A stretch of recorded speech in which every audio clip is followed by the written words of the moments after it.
All right, I thought I would dive a little bit deeper here on Four Verts. My name is Harrison Graham. On this Shedeur Sanders, Cleveland Browns, I'll call it chaos. And I'm not even blaming Shedeur for this, by the way, but just how this came to be, what the potential fallout could be. You're already seeing players get involved on the team on who they're putting their support behind at the quarterback position. Did the owner meddle? I think he clearly did. We're going to dive into it all. Is this going to work? Is this not? Let's talk about it here on Four Verts.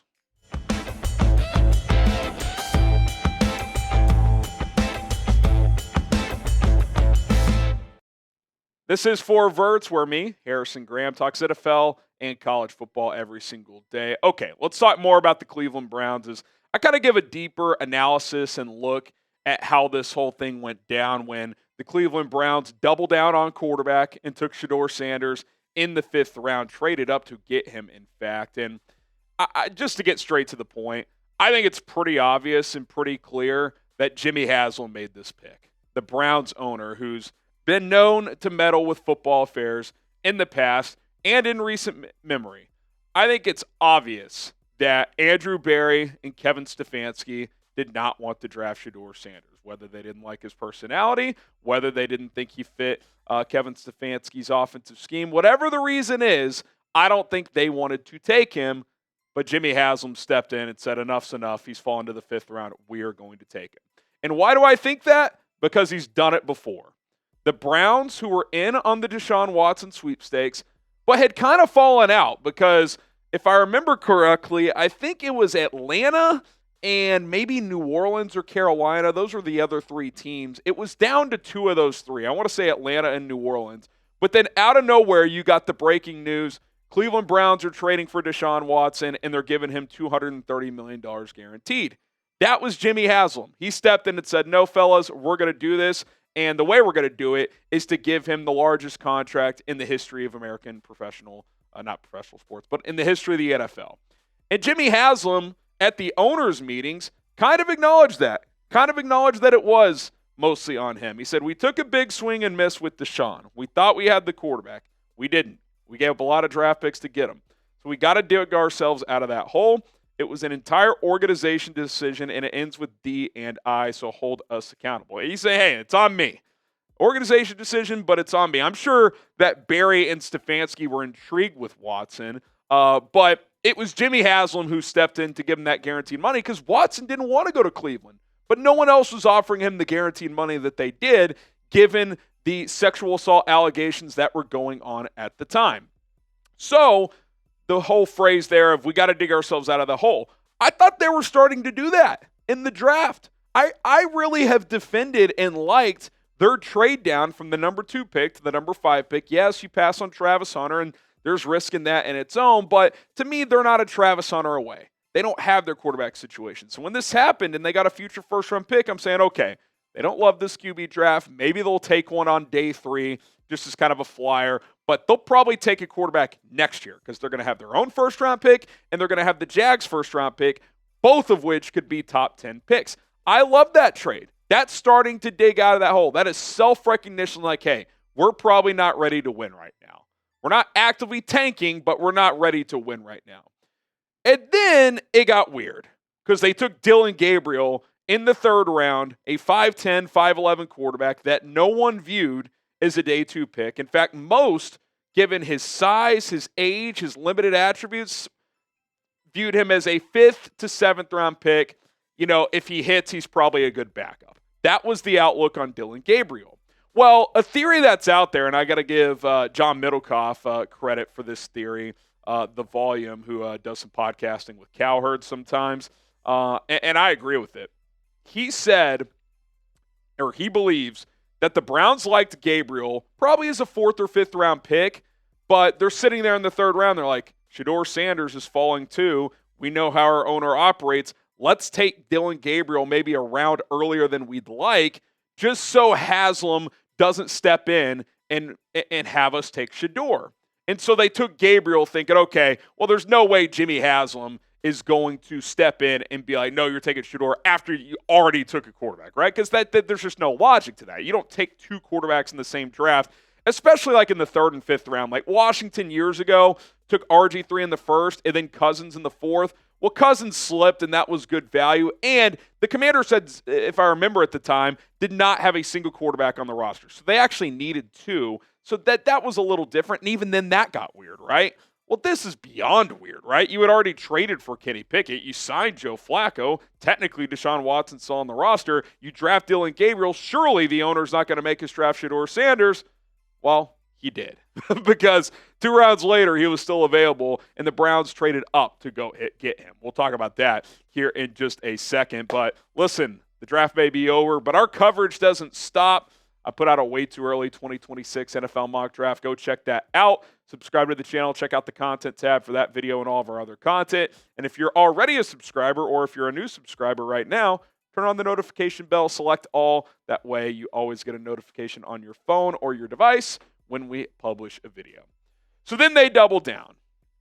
They take Shedeur Sanders in the 5th round at number 144 overall, and they traded up to get him, right? Where you're kind of sitting there thinking, do you really even need to trade up? Like, it's one thing if he just falls to you and you take him, but you trade up for him. He's already gone this long. Like, you're going to move up to get him?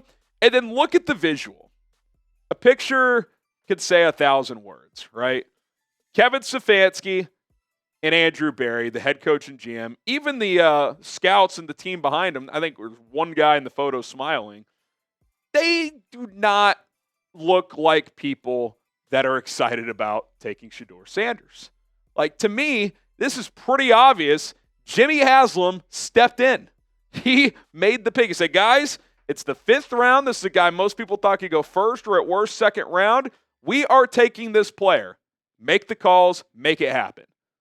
I can't prove it, but I feel pretty confident in saying it. Look at their expressions. And I know afterwards, Barry talked about the value. It was too good to turn down.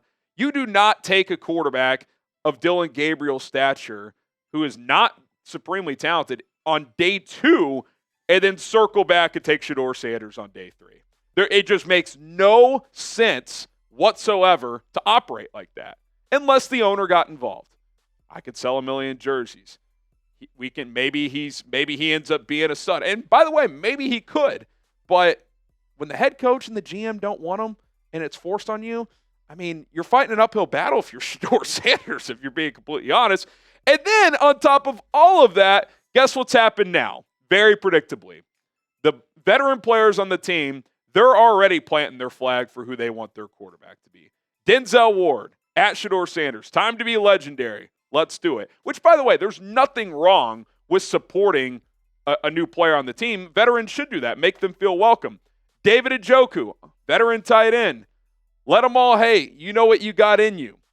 And again, no problem, but you're not seeing tweets at Dillon Gabriel. And I'm sure players, teammates have reached out, and maybe some other players have tweeted at him. I have not seen it. I did some pretty deep digging, but they had no problem jumping on Shedeur. Hey, man, let's go. You got what it's take. Go be legendary.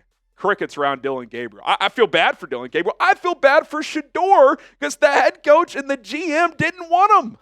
The veterans seem to be picking their quarterback now. Again, can't prove it, but it's kind of like, just use context clues.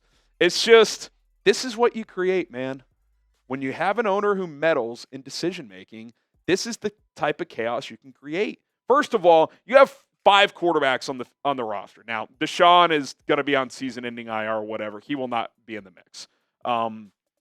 But Joe Flacco, Kenny Pickett, Dillon Gabriel, and Shedeur Sanders, Gabriel's going to make the team. He was a 3rd-round pick. They traded a pick for Kenny Pickett. They signed Joe Flacco and gave him guaranteed money because of what he did there 2 years ago. They feel comfortable with him. And now the owner forced them to draft Shedeur Sanders. I don't think he's getting cut. Are they carrying 4 quarterbacks? Maybe late in training camp they trade one of Pickett or Flacco to a QB-needy team that needs a backup. I mean, who knows? But, there's not enough reps to go around. And beyond the reps, just the locker room environment, players naturally gravitate to one guy.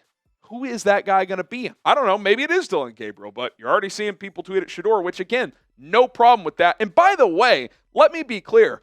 I think Shedeur Sanders is a much better prospect than Dillon Gabriel. I thought drafting Gabriel in the 3rd round was insane, but they believed in him. You don't make that pick unless you like the player. Now, again, I think they probably did it around early because of the whole Haslam, if he's available on day 3, guys, let's take Shedeur. They probably thought once they took Gabriel, no way Jimmy's going to make us take Shedeur. Well, he still ended up doing it. So it's just, I think this has like DEFCON 9 disaster, meltdown disaster written all over it. Maybe it works out. Maybe you get all these guys in, the cream rises to the top. But again, you can't run reps. You can't run a competition with 4 guys. Like, you got to narrow it down to at least 3, if not 2. Like, it's not 1985 where you're running 2-a-days and you got hundreds of reps. It's just, I think this could be just an absolute chaotic disaster that I can't wait to watch from afar. And I hope Hard Knocks is all over, and I hope that's the team that we end up getting. Will this work out for the Browns? Are we going to look back in 12, 24 months and be like, hey, listen, they took 2 QBs, one of them worked out. Hey, more teams should do that. I'm guessing not, but especially given the Browns' history. But can't wait to see it play out. Y for yes and for no. Give me your overall thoughts in the comment section below, and don't forget to subscribe to us here on Verts. We will continue to pump out content here on this channel. My name is Harrison Graham. We'll see you soon.